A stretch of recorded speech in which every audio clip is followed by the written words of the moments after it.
ETV Bharat Urdu में आपका खैर मकदम है। न्यूज़ टाइम की अहम खबरें। वज़ीर आज़म नरेंद्र मोदी ने अरुणाचल प्रदेश में 56,000 करोड़ के तरक्याती प्रोजेक्ट्स का संग बुनियाद रखा। वज़ीर आज़म ने ईटानगर में विकसित नॉर्थ ईस्ट प्रोग्राम के तहत दुनिया की सबसे लंबी 2 लेन वाली सुरंग सीला टनल को कौम के नाम वक्फ किया।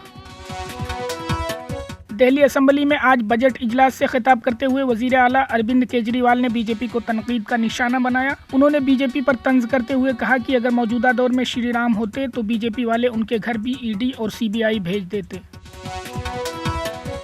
वजीर आज़म नरेंद्र मोदी ने आज आसाम में यूनेस्को के आलमी सकाफती विरसा काजीरंगा नेशनल पार्क का दौरा किया। मोदी ने शहरियों से काजीरंगा नेशनल पार्क का दौरा करने और उसकी बेमिसाल खूबसूरती का दीदार करने की अपील भी की। डेमोक्रेटिक प्रोग्रेसिव आज़ाद पार्टी के सरबराह गुलाम नबी आज़ाद का कहना है कि जम्मू और कश्मीर का रियासती दर्जा हर हाल में बहाल होगा। उन्होंने कहा कि मैंने अकेले ही इसके लिए पार्लियामेंट में आवाज़ बुलंद की थी।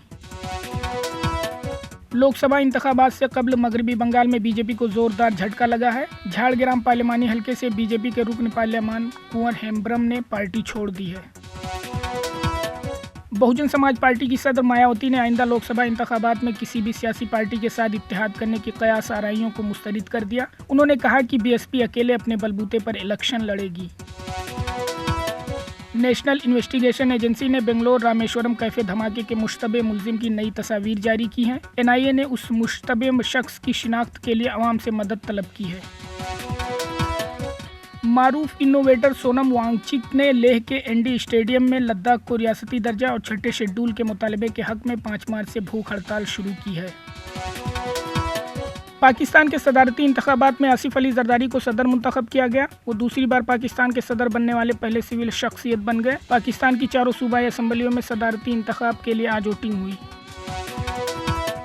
जंगज़दा गजा में सिर्फ इजराइल की बमबारी में ही बच्चे हलाक नहीं हो रहे हैं, बल्कि अब बच्चों की एक बड़ी तादाद भूख से ज़िंदगी की जंग हार रही है। मुहासरे के चलते गजा में कहत का खतरा पैदा हो गया है और शिमाली गजे में खुराक की शदीद किल्लत है।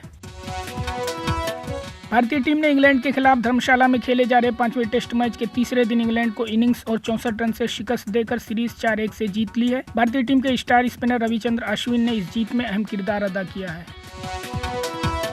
सारा अली खान की फिल्म ऐ वतन मेरे वतन का पहला गाना कतरा कतरा रिलीज कर दिया गया है। गुलकार सुखविंदर सिंह ने इस गाने को अपनी दिलकश आवाज़ दी है।